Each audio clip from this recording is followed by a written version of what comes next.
All right. Hello, everyone. I believe I am live.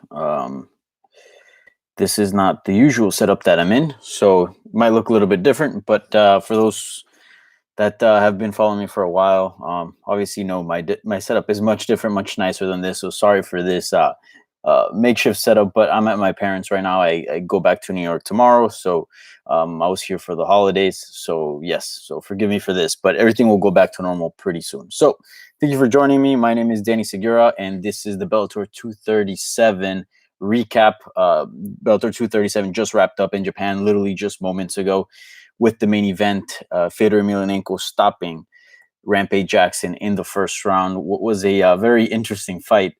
And then there was a few other good fights as well on the card. Overall, a pretty decent card from Bellator. This is a fun fight, fun fight card to watch. So, I'm glad I stayed up for this one, and it's not too late. I still got to pack and catch a flight early tomorrow, so I was gonna be up anyways. But there was some good fights on this card, and a lot to talk about here as far as the results and what happens next. Some interesting things went down. So, again, this was like very last minute. Hopefully, my audio is good. If anybody can give me a thumbs up on the live chat, that would be great. Um, and yeah, this was an interesting card. And again, this video is very last minute, so I didn't ask for anyone to throw any questions on Twitter or anything like that, but I did see a couple of people throw some. So I'll get to those first, as I usually do on these videos, and then I'll get to the ones on the live chat. So if you want to ask some questions and we can go back and forth and discuss things, feel free to throw them on the live chat and I'll get to them. Again, if you're just joining, my name is Danny Segura. This is the Bellator 237 recap. And again, sorry for this setup. This is temporary, right? I'm staying here at my parents, and everything will return back to normal tomorrow once I get back to New York. So let's get right into it. So Fedor stopping Rampage Jackson in the main event, 237. Interesting stuff. To be honest, I thought the fight was going to be a lot better than it was. Don't get me wrong, Fedor looked great, but Rampage did not look so great. This was the heaviest he's ever been in a fight. Obviously, never really did much of a heavyweight career in his young days, and in his later days, we saw Rampage Jackson have a few heavyweight fights here and there, but for the most part, he was a light heavyweight that wasn't cutting weight, or that maybe was just a little bit too big for light heavyweight. But this time around, Rampage Jackson came in at 265, so right on the heavyweight limit. So he was a big boy for this one. And I mean, he looked a lot bigger, muscle-wise as well, but he also looked like he was carrying a lot of extra fat. But again, we've seen big boys, do quite well in the heavyweight division. So that wasn't a huge red flag for me. But once the fight rolled out, I mean, it was clear that he was a lot less mobile. Fedor looked like the lighter guy, and he's the one that's had a heavyweight career, right? He just looked lighter on his feet, lighter with his punches. He was bouncing around while Rampage was just static, just covering up the entire time. He didn't really get anything going, any offense going, just because Fedor was pressuring him the entire time, and Fedor was doing a good job at staying in and out of range. So that happened. A few other things happened as well, and then I'll get to the questions in a minute. I just want to quickly recap everything. We also had Michael Chandler defeating Sidney Outlaw. He was supposed to take on Benson Henderson, so it was supposed to be a much better fight. No offense to Sidney, but a much more high profile fight. This would have been a rematch. The first time Chandler and Benson Henderson fought was 2017, when Chandler was the champion. They had a pretty good fight. I believe that was Chandler's last title defense. He went on to lose the belt to Brett Primus. He won a couple fights, then won the belt back, and then when it came down to defend it again, he lost it. So it's been a minute. That fight would have been nice. But anyways, Michael Chandler picked up a beautiful knockout win over Sidney Outlaw. Just a straight right hand right down the pipe. Just super powerful. Great stuff. It was also in the first round. Then before that, we had MVP doing what MVP does, just knock out Shinsho Anzai in the second round. It was a bit of a sad performance, to be honest. I mean, the fight looked good for a few seconds early on, but then we clearly saw that Shinzo was just outgunned in that one, and Page was just levels above, just like many of his other matchups. I'm sure there's a lot to talk about there, and I have some things that I'd like to say about that, but we'll get to that in a second. Then we had Lawrence Larkin defeating Nakamura's, which it was a pretty good fight. I mean, I thought it could have been stopped earlier, but Larkin looked great initially. Kind of started a bit slow, but really in the second and third, he let things go quite well, and he was looking sharp. He was landing fast and he was landing hard. So that was a good performance by him. Then we also had Kana Watanabe taking on Ilara Join. Ended up in a third round TKO. Join looked good early on, but the judo from Watanabe just was much better, and uh, was able to control Join on the ground and essentially just wear her out, and then eventually get the TKO. And then the first fight that kicked off the main card was Goti Yamauchi taking on Darren Cruikshank. I think we expected that. I mean, Cruikshank is a very exciting fighter, very good fighter on the feet, but Yamauchi's just a wizard when it comes to groundwork. So yeah, he took the back and he sinked in a rear naked choke and put to sleep the Detroit superstar. So anyway, so that was basically what happened there in the main card. So yeah, so let's get to the questions. Again, this is all like very last minute, so I know there was some questions on Twitter. I didn't ask for any of them, but I'd like to respect the customs here. So I'll get to that first, and then I'll go on the chat. I believe there's only like one or two, so it won't take long for those who pitched in on the chat. So usually I have a better setup as well. For those that are just tuning in, I'm at my parents visiting for the holidays for Christmas, but I'm back in New York tomorrow. I have today actually. I have a flight in a few hours, so I got to pack and get out of here. Not much, not a whole lot of sleep for me. But I took a nap today, so not bad. Let's see. So yeah, usually I have another monitor where I can easily tackle the questions. So give me a second while this thing's loading for me. All right. Yeah, so we had one question. Or where'd it go? Or no questions? Mentions. Let's see. All right.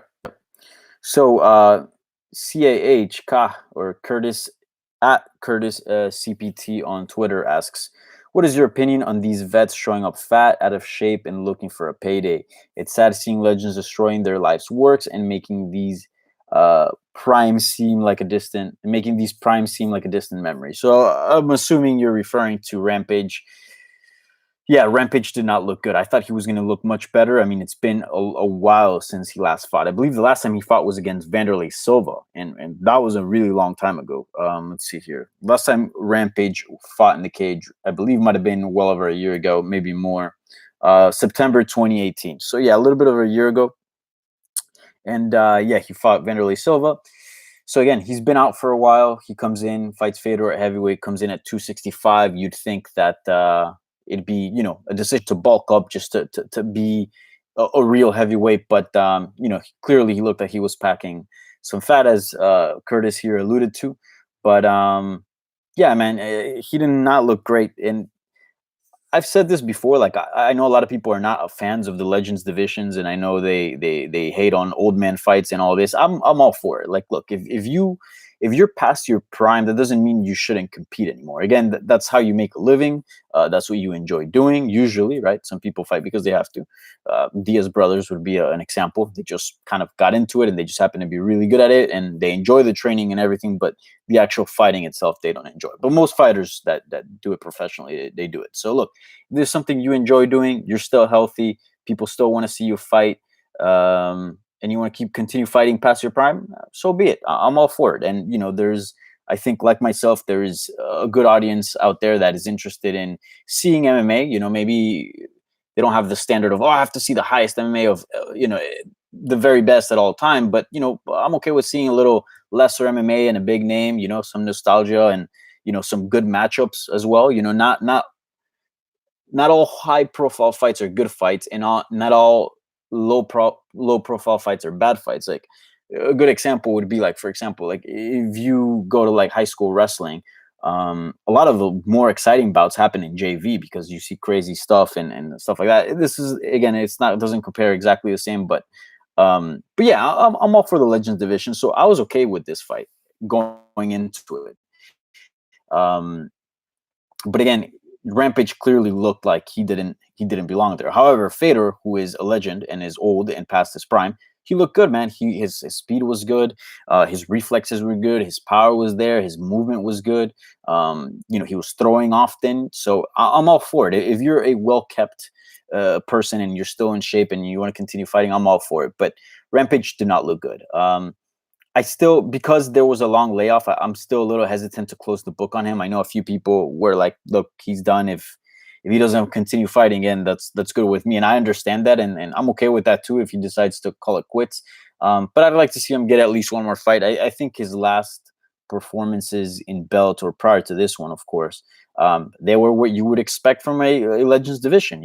What you would expect from someone that's 40 but that's still in shape and goes out there to fight, still has a big name, and is still a fun fighter. So like the Vanderlei Silva fight wasn't all that bad.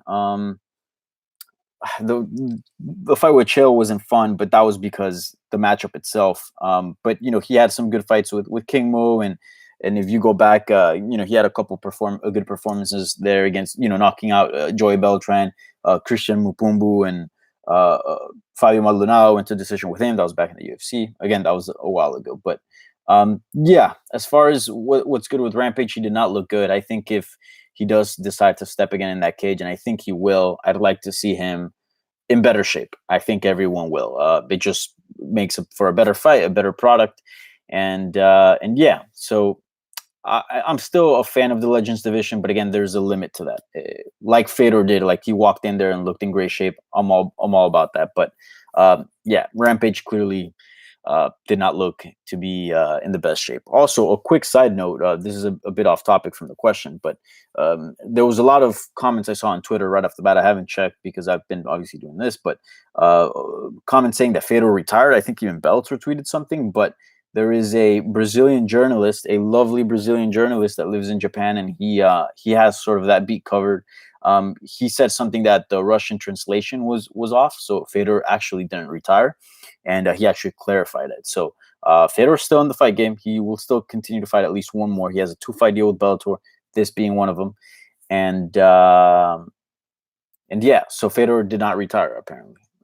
He said something like, "This was my last fight," but he meant it was my last fight in Japan. So he's still in the game. So just clarification there. At least from I'm guessing more details will come out, but it seems that was the case. Yeah. Anyways, let's see what else we got here. All right, so I believe that was the only question on Twitter. So I'll take things to the live chat now and answer questions there. By the way, thank you so much if you are watching this live, and if you're watching it post live, thank you as well. All right. Let's see. Yep. Core 86 also alluding to what I just said. Fedor didn't retire. Translator fucked up. He said it was his last fight in Japan, probably. Yeah. JP, since when did these start? Okay, as for actual fight questions, who would you actually want to see Rampage fight? I'm not kidding when I say Bob Sapp. No. Well, when did I start these? I've had a YouTube channel for like the longest time ever before I even like covered MMA like professionally. I did stuff here. Like I guess if you go on like really old videos, like you can see ancient videos that I'm probably a little embarrassed about now, but that's how I started. They're there somewhere. And yeah, as far as like these live streams, it's fairly new. I started maybe like right after the MMA Hour and MMA Beat ended, kind of like a couple months after, I think, or like a month after. So, before this summer, basically. So it's still fairly new. Basically, what I was doing was this previews and recaps, and then, work gets in the way, and it's hard to, do this with, I do it as often as I can. And yeah, and then I'm doing some live chats now. But then for this one, I'm like, look, I'm here. I still got a pack, and the fights just ended. I can hop on a stream for a few minutes and talk some fights. So I did this. I don't know if I'm gonna continue doing previews and recaps, and then plus doing a like live Q&A. That's what I've been doing, or just the live Q&A, and then some random of these. But whatever you guys are down for. I mean, just DM me or tweet me, and basically like. I only do this because, you guys are down to do these. Like I literally just threw a tweet. I'm like, all right, I can do this for a few minutes. Would you guys be down? And people were like, yeah, I'm down. Let's do it. So I did it. If people are not down and nobody replies, then I don't do it.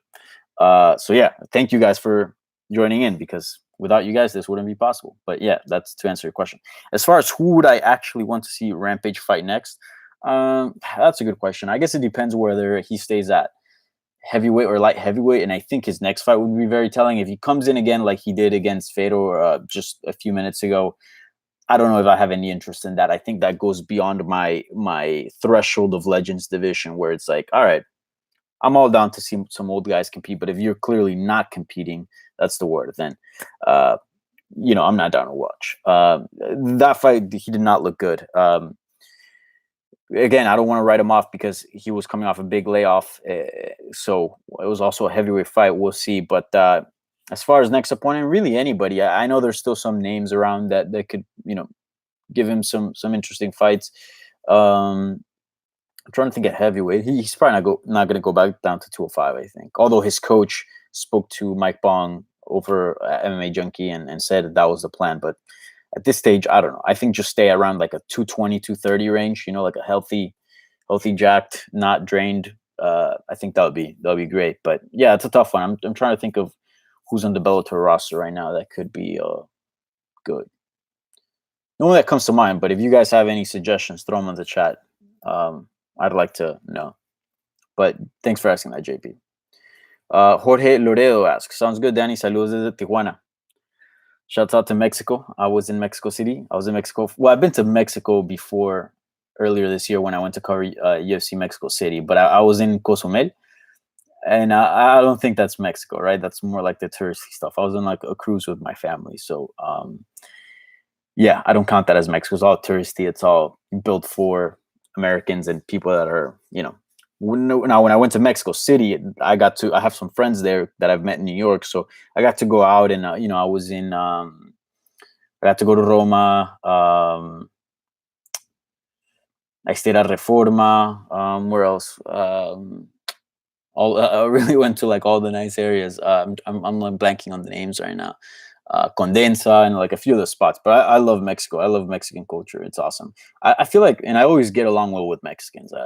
Colombians and Mexicans are very, very similar and culturally. So yeah, I have a lot of Mexican friends. Mexicans are good people.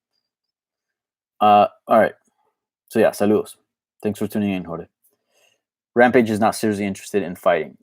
I mean, maybe, I don't know, or maybe, look, we don't know, but certainly it wasn't a good look. And this is NGAF since 1992, 1995 saying, yeah, it was not a good performance. But look, I mean, you got to give him the benefit of the doubt. Again, long layoff, they could have miscalculated on how he was going to perform at that weight. He did come specifically at 265, right? Again, before I close the books on Rampage, I'd like to see him come, do another fight and see how that works. Marcos Levy, ¿cómo va todo, Dani? Bien. The mustache is fierce, says Hey Archer.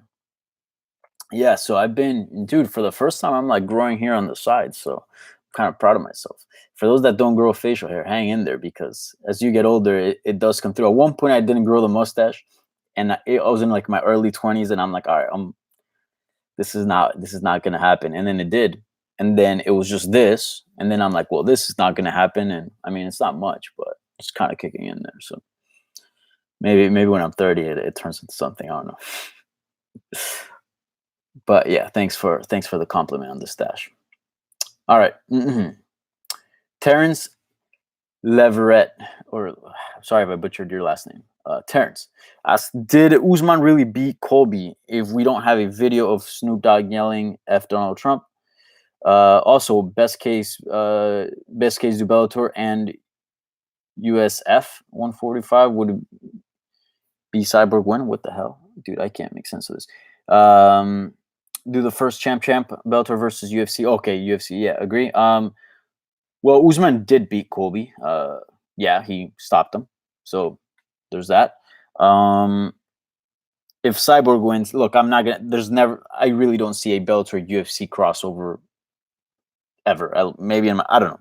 I mean, crazier things have happened, right? But I don't think that's happening anytime soon. But I'm looking forward to Bellator 238, which is Julia Budd versus defending her belt against Chris Cyborg. and you should all be looking forward to that too, because that's going to be a good fight, an important fight for women's MMA. And talk about a legend, like we're just watching two legends here in the 237 main event with Fedor and Rampage.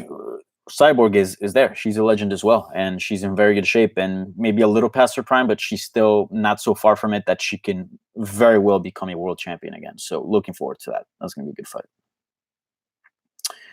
RN, how many other top 15 welterweights could consistently be getting the highlight finishes that MVP does? So that's actually something I wanted to talk about. And then Alex Cartier throws in there, MVP so disrespectful, LOL. Is this the real Danny Brenner? Danny Brenner, I think you should trim the beard and keep the stash. That's a great look. I don't know. I'll look into it. If it's the Danny Brenner I'm thinking of, then shouts out to Danny Brenner. That's the man. But anyways, let's talk about MVP. So MVP goes in there and does what MVP does. By the way, I was watching the fights with my dad. He rarely watches fights, just every now and then when rarely. Much less now since the UFC is on ESPN and it's hard to find unless you actually look for it, right? Before he would just be scrolling on the TV and looking. And he was like kind of getting tired. And I'm like, all right, well, before you go to sleep, like you got to look at this MVP guy. He dances. My dad's a big Michael Jackson fan. So I'm like, look, he does this like Michael Jackson moves sometimes. He's fighting in Japan, so he might do something crazy here. Usually crazy knockouts. So we watch the fight. So anyways, it's basically what you would expect. Again, the typical MVP performance, fighting somebody subpar, fighting somebody not on his level.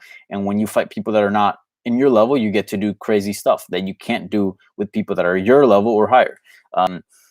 So again, he looks like a god out there. He's just, dancing around, doing whatever, dropping his hands. Obviously, the dude he fought was 5'8". MVP is what's like 6'3", and he had like 8-inch reach advantage. Clearly a mismatch.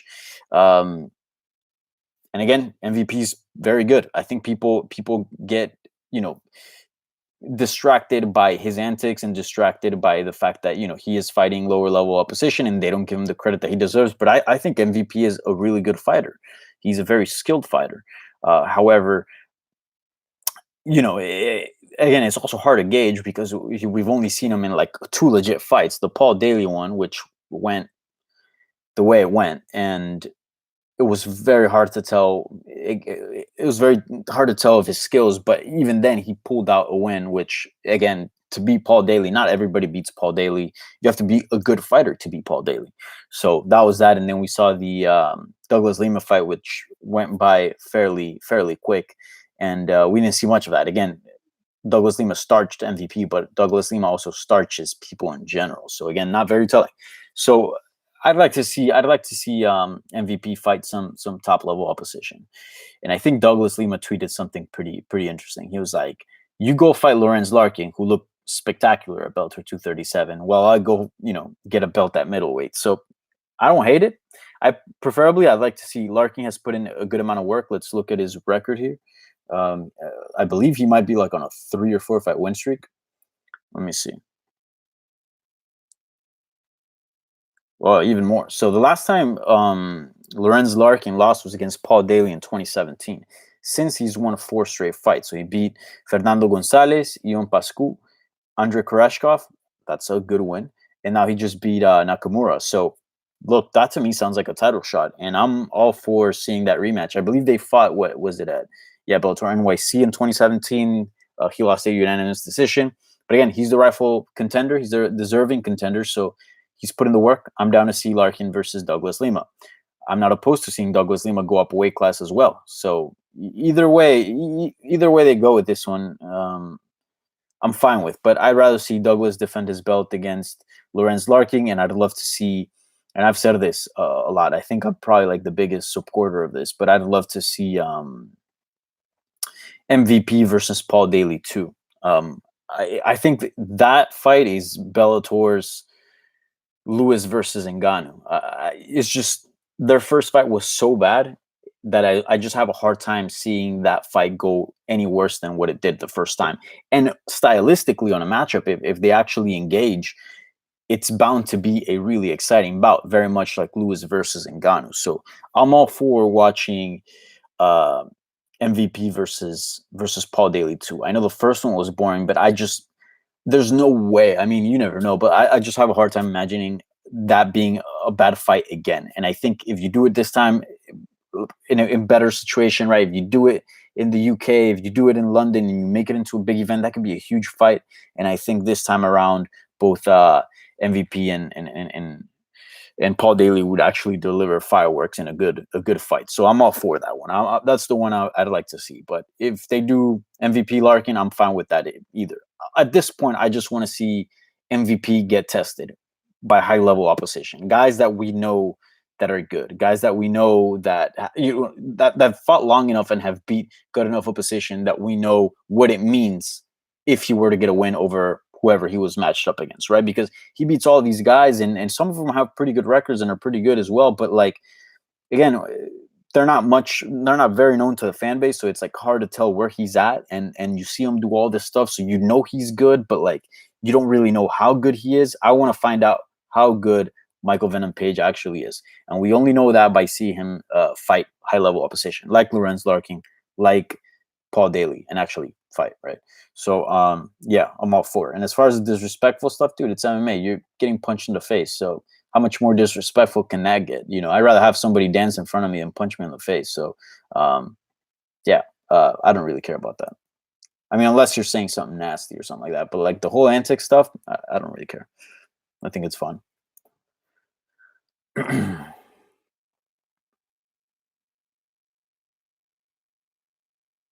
Jackson Bass, what did you think of the commentary? I had to mute it for the most part. I thought the commentary was fine. Again, I was like watching, and there was a lot going on in my house, so here at my parents. So it's I wasn't paying a close attention to it, but nothing jumped out that would make me think it'd be bad or anything like that. I thought it was good. Andrew Cater Baker, didn't realize you had a channel. Subscribe. Thank you very much. Yeah, I do have a channel, and thank you for subscribing. If you haven't subscribed, please subscribe, turn on notifications so you know whenever I go live. Christopher Graham, which booked fight are you most looking forward to in 2020? And which other fights would you like to see booked in 2020? So this is an easy one. I think for any MMA fan or MMA media or anyone that is involved in MMA or combat sports, period, Khabib Nurmagomedov versus Tony Ferguson is the fight to watch. That could very well be. That is a very important fight, and that is a fight that's been building up for years now, and that is a fight that will determine who the best lightweight is on the planet. Period. Who the best, maybe even pound for pound fighter. I don't know. I mean, this has serious implications. So this fight literally checks all the boxes. Both two great personalities in the sport, two of the most interesting styles in the sports, right? Like Khabib will drag your ass down to the ground and beat the shit out of you. Tony Ferguson will chop you up with elbows from the bottom, and he's crazy, and he'll do all kinds of spinning stuff. Both on crazy undefeated streaks. One's the champion, one's like 12, 13 fight win streak. Hasn't lost since like 2000, God knows when, like 13 or something like that. This checks all the boxes. Like this is literally the fight I'm looking forward to the most in 2020 by far. This is an amazing fight. Which other fights would you like to see booked in 2020? MVP versus Paul Daly. Let's make that happen. Yeah, there's a bunch of others I'd like to see as well. Let's see. I lost the chat here. I'm gonna go live for like another 10-15 minutes. We can do like 40 minutes, and then I'll bounce because I got to pack, and I got an early flight tomorrow or today in a few hours. Let's see. What was the other question? Oh, all right. Art N asks, who should Fedor's last fight be against? I'm thinking a rematch versus Mitrione or Karatinov in Russia. I don't know. I kind of like these Pride Legends bouts. Let's see who's on the roster here. I don't know. Definitely not against Mitrione. Karatinov could be one. He's a Pride Legend. He's a Pride OG, Strikeforce OG. But he was one of those weird guys that didn't make a big name, although he fought everyone. But let's see. Let's go to the Bellator site. Let's see how updated that is as far as their roster. All right. Right off the bat, a good one. I remember like a long ass time ago when Lyoto Machida first signed with Bellator, I spoke to Scott Coker, at a media day. I believe it was for like Bellator 222 or something like that. Dylan Dennis was there, Chael Sonnen was there, a bunch of fighters were there, and I spoke to Scott Coker, and he said, "Yeah, like he wants to fight, at middleweight, he wants to fight at light heavyweight," and he was kind of breaking down what Machida had told him as far as like his goals in the company, and he also mentioned, and he wants to fight Fedor Emelianenko. I know size wise that's a little different, but look, Fedor's never been a big dude. Lyoto Machida is, I guess he's not a big dude as well, but I think that fight makes sense, and I would totally would watch it. I think it'd be fun. Fedor, clearly his chin is not what it used to be, but he's still fast. He still packs power. He still has movement. He's still tough as shit. He still comes in shape. So I'm all for it. And Lyoto is not also a young buck as well. He's been around for a while.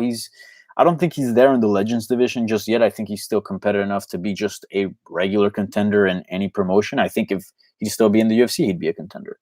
But he's still an older guy, so I would watch that. Yeah, that'd be a fun fight. Lyoto Machida versus Fedor Emelianenko. Sign me up. Let's see. And as far, yeah, just make it happen at heavyweight. Machida has fought at heavyweight before. Pretty sure.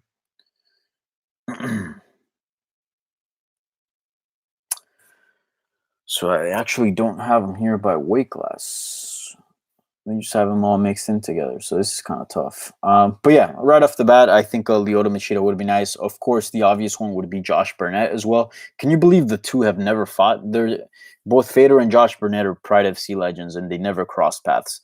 They were scheduled to fight at what was it? Affliction. Remember that was that whole drama where Josh Burnett failed the drug test, and then that whole event got canceled, and then the promotion folded shortly after. But that fight never went down. Josh Burnett did fight his brother though, Alexander Emelianenko, way back when. So there's not any beef there or anything like that. But that'd be a good fight, Josh Burnett versus Fedor. I watch that. But the Lyoto versus Fedor, that'd be very interesting. Yeah, that'd be a fun one. So yeah, Fedor would have wrecked Velasquez. We would have never known. Yeah. Shame Fedor never went to the UFC, but at the same time, he had a good career elsewhere. So I guess not shame, but it would have been interesting to see him get tested with some of the UFC guys for sure.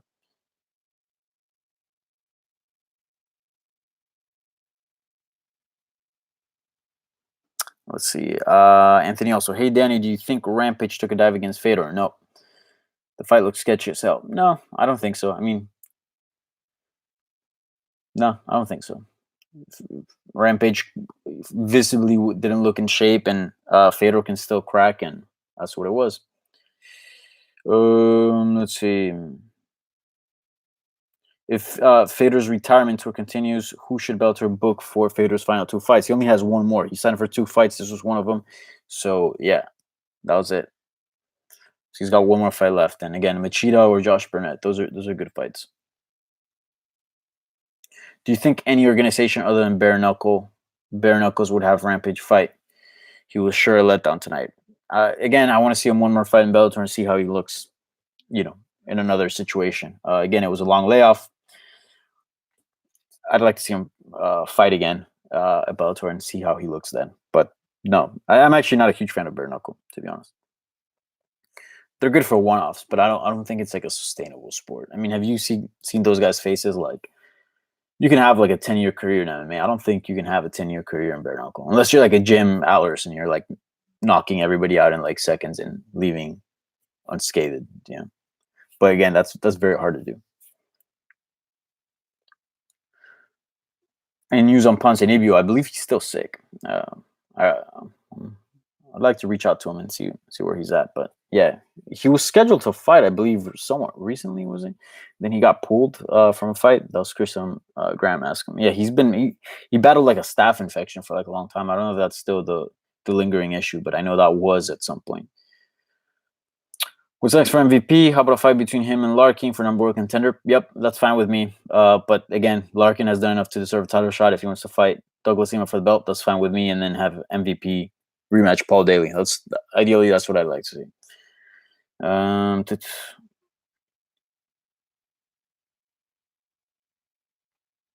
Who should our Latin fighter Omar Morales fight next?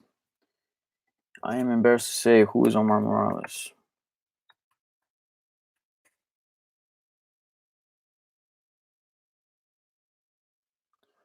Oh yeah, he was on Daniel Contender Series. Yeah, yeah, Venezuelan guy. I remember him. I've never talked to him. He's undefeated, 9-0. He last fought. Oh, that's right. He fought in Busan. Huh. I don't know much about him, to be honest. But now that you've mentioned it, I will reach out to him and see if I can get something on MMA Junkie on him. Uh, yeah. So thanks for that. But yeah, no, I know very little about him.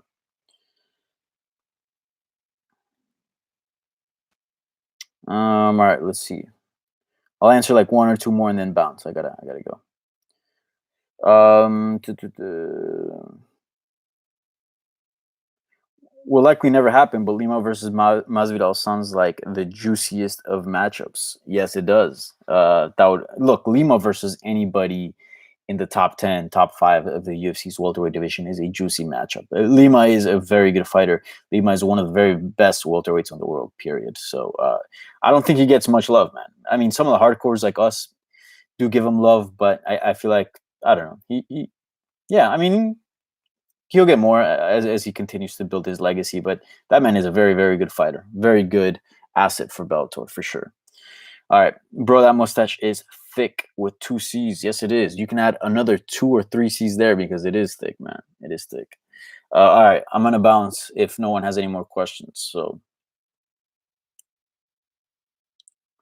oh, okay. David Nunes goes. I still don't understand how someone with 3+ failed drug tests is the fighter of the decade. So, for those that haven't seen MMA Junkie, we did a fighters of the decade countdown, and each day we rolled out a story. It lasted about 2 weeks, and we revealed a total of 10 fighters for the decade of the 2010s.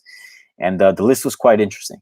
It was also interesting because it's like, all right, we were told to like vote on the top fighters, but there weren't any criteria. So I think people might have gone by like, okay, success in the cage, success outside of the cage, what they meant for that time, right? So everyone's list kind of looked a little bit different, but more or less everyone's top 10 still included about the same fighters. And our first fighter was, or number one fighter was John Jones. I think he is fighter of the decade. Well, my list was not that, but keeping everything in mind, like it makes sense. I mean, he really, if you keep everything in mind, like yes, he meant a lot for the sport as well, but like he also pretty much is undefeated, destroyed everyone in the 2010s, still champion at the end of the decade, just did a lot within 10 years. So, and again, in the failed drug test part, like that's a much larger conversation, and again, much of the people he fought were probably on PEDs as well, post like pre USADA era as well. Like who knows who was also, on doing PEDs and whatnot. Also, John Jones cases were proven to be from tainted supplements, right? So you can say, except for the last one, right? But again, everything's still very unclear. So it's really hard to just be like stamp him as a cheater. You can't do that. And even then, it's undeniable that we've clearly seen it. We've clearly seen MMA people use PEDs and still not nearly achieve what, or not nearly come close to what John Jones achieved. So it's one of those things. Is like, how much does it actually help, right? I mean, it's just a complicated answer, but I do believe, as far as the most influential, I had a Ronda Rousey number one. Don't hate on me, but I believe she's the most influential fighter in the last 10 years. I mean, what she did was just ridiculous, right? She brought women's MMA over to UFC. Also, she was a very dominant champion. Defended her actual belt like a good like 6 times. Was unbeaten before she ran into Nunes um, and Holly Holm, and she was just really big for MMA. But yeah. Anyways, I suggest and I encourage you guys to check out that column. Also, there was a really nice round table with Gorgeous George, MMA Junkie John. I don't know why I just call him by his Twitter handle. John Morgan, Goze, and Dan Tom, and they basically sat down and broke down our list and their picks, and they talked about the decade, and that was a really cool video. So I encourage you guys to look at that. Also, there's still post limbs going on. There's still tons of coverage leaving Bellator 237. You can find that over at MMA Junkie. There's tons of interviews and scrums that will be posted on our YouTube channel, so make sure to check that out. Also on the site, everything you need to know about the event, leaving the event, will be there. So make sure you stay tuned to that. And yeah, that's it. So if you tuned in live, thank you so much for doing this. I appreciate it. Give this video a thumbs up, subscribe to the channel, turn on notifications for any future live events. And that's all I got, man. Happy New Year. I'm going to be over. Oh, yeah. I'm going to be over at PFL covering that. So expect some coverage coming to MMA Junkie from PFL. And yeah, it's going to be a good night. I'm excited for those fights. Keller Harrison, Lance Palmer. There's going to be a lot of fighters that night. And also, hopefully, I'm going to be talking to Rory McDonald, who just recently signed with PFL. So be on the lookout for that. So yeah, fun stuff coming over at MMA Junkie. So stay tuned to everything. I'll post everything on my social channels. So Twitter, Facebook, Instagram. Follow me there, Danny Segura TV. Anyways, thank you so much for tuning in. You have a good rest of your night. And yeah, Happy New Year. If I don't do another live stream before then, Happy New Year's, and have a good rest of 2019. So take it easy, guys.